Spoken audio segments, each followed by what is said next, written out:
मिथुन राशी 23 ते 29 मार्च 2026 साप्ताहिक राशीफल।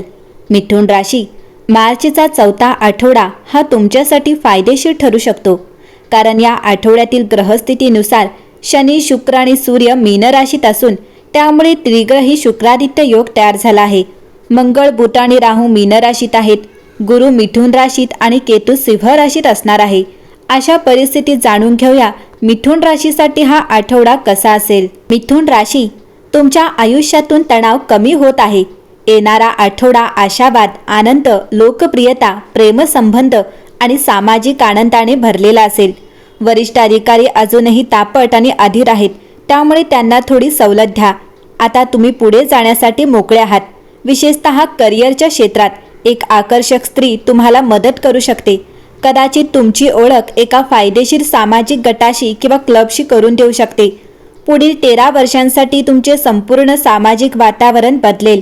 पण मोठी बातमी ही आहे की आतापासून जूनपर्यंत तुम्ही एक मोठे आर्थिक बक्षीस मिळवू शकता, पगारवाढ मिळवू शकता, खूप दिवसांपासून हवी असलेली वस्तू खरेदी करू शकता। पैसा उत्पन्न उत्तम आहे किंवा लवकरच असेल।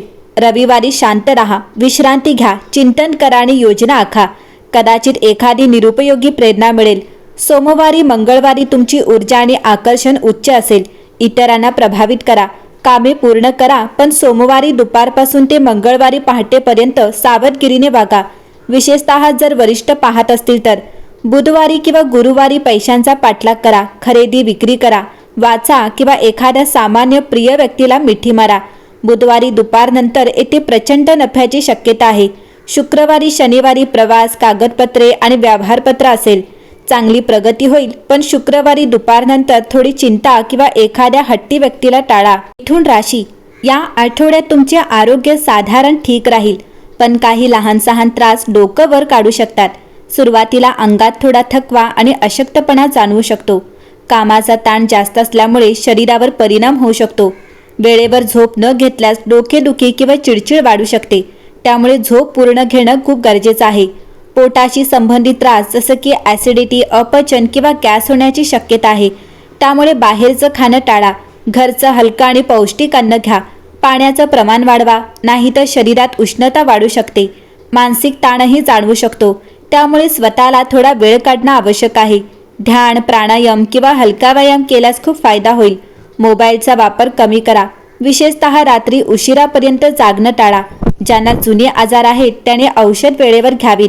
घरातील वडीलधाऱ्यांच्या तब्येतीकडेही लक्ष द्या। थोडी काळजी घेतली तर मोठे त्रास टाळता येतील। एकंदरीतच आरोग्य सांभाळलं तर हा आठवडा व्यवस्थित पार पडेल।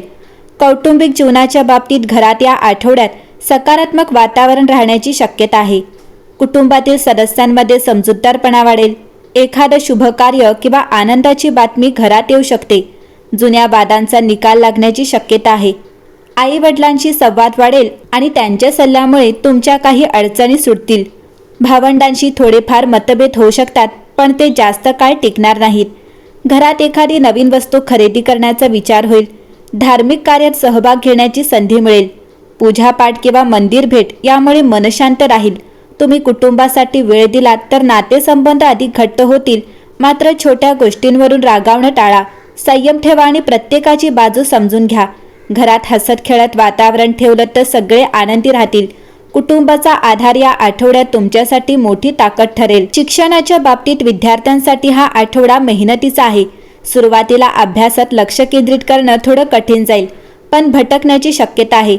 पण जर तुम्ही स्वतःवर नियंत्रण ठेवलं तर चांगले परिणाम मिळतील। अभ्यासासाठी वेळापत्रक बनवा आणि ते पाळा। रोज थोडा अभ्यास केल्यास मोठा ताण येणार नाही। शेवटच्या क्षणी अभ्यास करण्याची सवय टाळा। शिक्षकांकडून मार्गदर्शन घ्या आणि शंका लगेच विचारून घ्या। स्पर्धा परीक्षेची तयारी करण्यासाठी हा काळ महत्त्वाचा आहे। अधिक लक्ष आणि मेहनत घ्यावी लागेल। ऑनलाईन अभ्यास, नोट्स तयार करणं आणि पुनरावृत्ती यावर भर द्या। मित्रांसोबत अभ्यास करताना वेळ वाया जाऊ देऊ नका। परदेशात शिक्षण घेण्याची इच्छा असणाऱ्यांना चांगली बातमी मिळू शकते। आत्मविश्वास ठेवा आणि सातत्य ठेवा, मेहनतीचं फळ नक्की मिळेल। करिअर आणि व्यवसायाच्या दृष्टीने कामाच्या ठिकाणी या आठवड्यात काही चढउतार येऊ शकतात, पण शांत राहून काम केलं तर सगळं सुरळीत होईल। वरिष्ठांकडून अपेक्षित सहकार्य मिळेलच असं नाही, त्यामुळे स्वतःवर विश्वास ठेवा। सहकाऱ्यांशी बोलताना जपून बोला।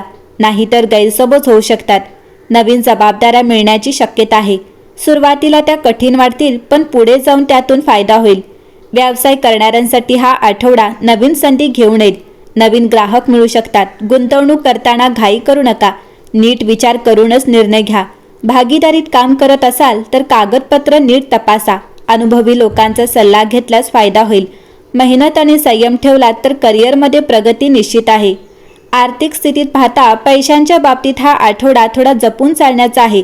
उत्पन्न ठीक राहील, पण खर्च वाढण्याची शक्यता आहे. त्यामुळे बजेट बनवणं खूप गरजेचं आहे. अनावश्यक खरेदी टाळा. अनावश्यक गोष्टींवर खर्च टाळा. अडकलेले पैसे परत मिळण्याची शक्यता आहे. त्यामुळे थोडा दिलासा मिळेल. बचतीवर भर द्या. गुंतवणूक करताना सावधगिरी बाळगा. कोणत्याही योजनेत पैसे टाकण्याआधी पूर्ण माहिती घ्या. कर्ज घेण्याचा विचार करत असाल तर थोडा वेळ थांबा. आठवड्याच्या शेवटी एखादी चांगली आर्थिक संधी मिळू शकते. शिस्तीत राहिलात तर पुढचा काळ सुरक्षित राहील. या आठवड्यात तुम्ही जोडीदारासोबत वेळ घालवा. एकत्र फिरायला जाणं, गप्पा मारणं यामुळे नातं अधिक घट्ट होईल. अविवाहित लोकांना नवीन ओळखी होऊ शकतात, पण लगेच निर्णय घेऊ नका. वैवाहिक जीवनात जोडीदाराच्या भावनांचा आदर करा. त्यांचं म्हणणं ऐका. छोट्या गोष्टींकडे दुर्लक्ष करू नका. विश्वास आणि समजूतदारपणा टिकवणं खूप गरजेचं आहे. संयम ठेवलात तर नात्यात गोडवा कायम राहील. या आठवड्यात काही साधे पण प्रभावी उपाय केल्यास अडचणी कमी होतील आणि सकारात्मक ऊर्जा वाढेल. मिथुन राशी, रोज सकाळी उठून श्री स्वामी समर्थ किंवा कोणत्याही तुमच्या आराध्य देवताचे स्मरण करा. किमान 11 वेळा श्री स्वामी समर्थ मंत्र यांचा जप करा. यामुळे मन शांत राहील आणि आत्मविश्वास वाढेल. बुधवारच्या दिवशी गणपती बाप्पाची पूजा करा. दुर्वा अर्पण करा आणि ओम गण गणपती नमः हा मंत्र 21 वेळा म्हणा. अडथळे दूर होण्यास मदत होईल. घरात सकाळी किंवा संध्याकाळी थोडा वेळ दिवा लावा. शक्य असेल तर तुपाचा दिवा लावल्यास घरात सकारात्मक वातावरण तयार होईल. या आठवड्यात हिरवा रंग तुमच्यासाठी शुभ आहे. कपड्यांमध्ये किंवा एखाद्या वस्तूमध्ये हिरवा रंग वापरल्यास मानसिक स्थिरता मिळेल. एखाद्या गरजू व्यक्तीला अन्नदान करा किंवा पक्ष्यांना दाणे टाका. यामुळे पुण्य वाढेल आणि अडथळे कमी होतील. बुध ग्रह मजबूत करण्यासाठी हिरवे मूग डाळीचं दान करा. विशेषतः बुधवारच्या दिवशी घरातील वडीलधाऱ्यांचा आशीर्वाद घ्या. त्यांच्या पायांना स्पर्श करून दिवसाची सुरुवात केली तर कामात यश मिळेल. नकारात्मक विचार टाळा. रोज काही मिनिटे ध्यान करा. मन स्थिर ठेवा तर निर्णय योग्य होतील. रात्री झोपण्यापूर्वी दिवसातील चांगल्या गोष्टींचा विचार करा आणि देवाचे आभार माना. कोणत्याही नवीन कामाची सुरुवात करताना गोड खाऊन सुरुवात करा. यामुळे काम यशस्वी होण्याची शक्यता वाढते. हे छोटे छोटे उपाय मनापासून केल्यास या आठवड्यातील अडचणी कमी होतील आणि चांगले परिणाम मिळतील. एकंदरीतच पाहता मिथुन राशीसाठी हा आठवडा उत्तम असेल.